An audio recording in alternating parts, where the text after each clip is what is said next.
Ed Sheeran was excited about playing a festival in Manchester but didn't really have the money to get up there from London. He caught the Megabus and burned some CDs on the way in the hope that he could sell some for £1 after the gig to pay for his ticket home. Disappointingly, only 7 people turned up to watch him.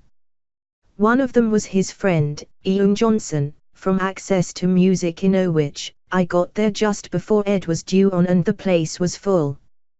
Then the act before him finished and everybody left. I felt so bad for him.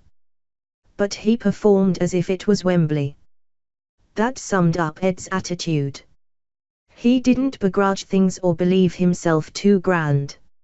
London promoter Tony Moore immediately thought of Ed when he was running the Balham Street Fair and an act didn't show. At the time Ed was staying at his new manager Stuart Camp's flat in South London. Tony recalls, he kind of said yes to everything if there was a chance to play. So when I asked him he said, yeah, of course, and hopped on the first bus. Working with someone like that makes everything so much easier. He always came with a generous soul. Ed had exactly the same attitude when he was asked to play at a Christmas event in East London for Crisis, the charity for the homeless.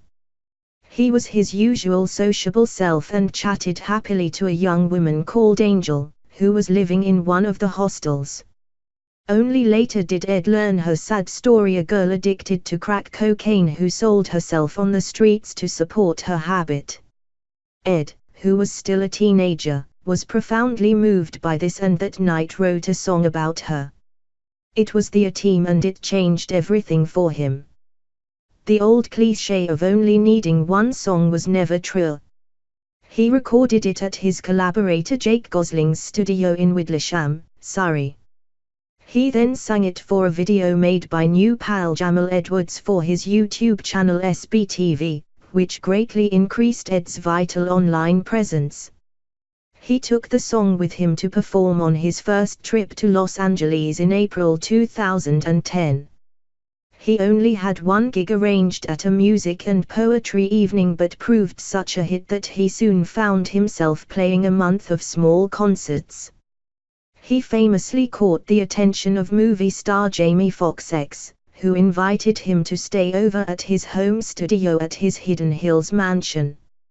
It's the sort of thing that could only happen to Ed, who had inherited from his parents the precious gift of having no fear in social situations. The now legendary encounter with Jamie gave Ed great kudos when he returned to London and Stuart Camp set about securing a record deal for his new client. Ed opened with the A-Team when he took to the stage at the Bedford, the popular music pub in Balham where Tony Moore presented the best of the capital's up-and-coming acts. This was a special night for Ed because he was recording a CD and DVD as well as hoping to impress the record company executives who Stuart had invited. The label bosses were hugely impressed. Ed chose to sign his new contract with Atlantic back home in Framlingham so that his mum, dad and brother could join him for a celebratory pint in his favourite local pub. He was 19 and the teenage years of practice and playing all seemed worth it. His mum Marg said, I used to worry about him when he first went to London. But he gained a second family through music who look after him and let me know he's all right. Corporate backing opened so many more doors for Editor.